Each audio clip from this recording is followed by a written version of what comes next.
Robot Eagle.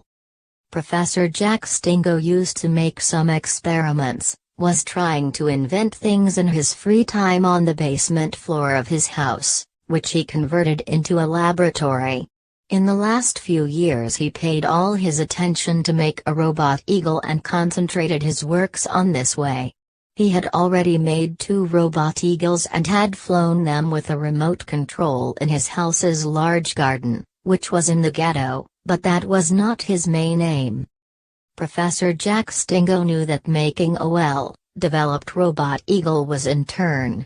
This robot eagle would have a lot more different qualifications than the other robot eagles. It would have all the information it should know through the mini-computer in its brain, and it would search the eagle's lives by having close relationships with them by the light of this information.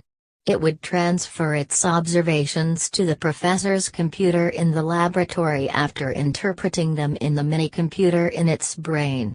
By the way, everything he saw through the camera in its eyes would be seen by the professor on the computer's screen being in the laboratory.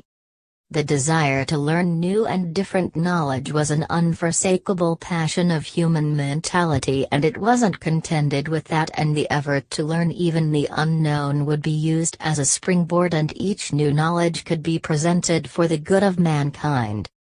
Professor Jack Stingo completed to make the robot eagle after a tiresome work, which lasted 3 years. He took the robot eagle out to the garden, turned back to the laboratory, sat in front of his computer, and he made the robot eagle fly by actuating the remote control. After touring a little, the robot eagle headed towards the mountains. It would join the eagles living at the steep and rugged reef and would search their lives. After flying a while, the robot eagle saw an eagle flying by making large circles at a very high level. What was this eagle doing? What was its aim of flying by making large circles? It should be asked him. It rose.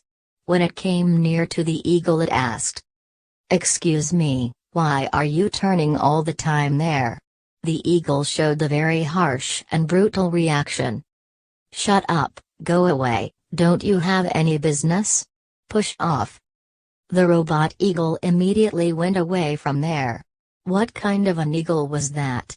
He had apologized and asked why he had been turning. Why had the eagle dismissed him? The robot eagle passed that night in peace. The following day, when he nearly had reached the steep and rugged reef, he saw an eagle nest. There were 2 eagles and a nestling. He headed towards them. The 2 eagles left the nest at the same time, and they held up. After one of the eagles said, "What do you think you are doing? What impertinence! I was chasing a game yesterday, you made me talk just before I would chase, and you made me miss my game, and today you are trying to come to my nest. These are terrible mistakes, and there is no mercy for them. An eagle has to know these wherever on earth he lives. I don't know why, but I think that you have made these mistakes without knowing. If you knew them, you couldn't stand so calm before me. Now go away from here without saying anything and never meet me again. I will pull you to pieces at your 3rd mistake." Oh, he is still standing. He wanted to throw himself into the robot eagle. The robot eagle immediately turned back and started to run away from there as quick as possible. The eagles turned back to their nests after chasing the robot eagle for a while. The robot eagle went down to a reef, which was on the hillsides of a mountain, after flying for nearly half an hour. The environment was quite silent. He started to interpret the events on his mini-computer in his mind and transfer all the talks to the professor's computer. After he finished the process, he heard an eagle's voice while he was trying to find to which way he should fly. "Hey buddy. What are you doing there? May I come near you?" The robot eagle turned his head to left and looked. An eagle had perched on the reef further and was shaking one of his wings. "If you want to talk, I can come near you. Would you like me to come, buddy?" This was a chance that the robot eagle sought but couldn't find. The chance was there for him. It was called chance and he wouldn't miss the chance. "Come on, buddy, let's come and talk." The eagle flew and perched near the robot eagle. "I have been watching you for a while, buddy. You were quite dreamy a few minutes ago, as if your body was here but your mind was in another place, or let's say you seemed me like that. What you have said might be true in some way. Everything has a reason.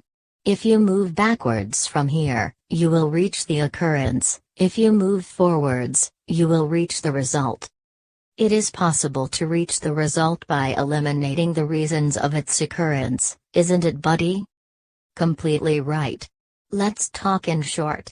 I am a robot eagle made by a scientist called Professor Jack Stingo. I am on duty to search the eagles' lives. The number of the eagles in the world is decreasing steadily. This situation is known by the mankind and studies are done so that the eagle's breed won't become extinct.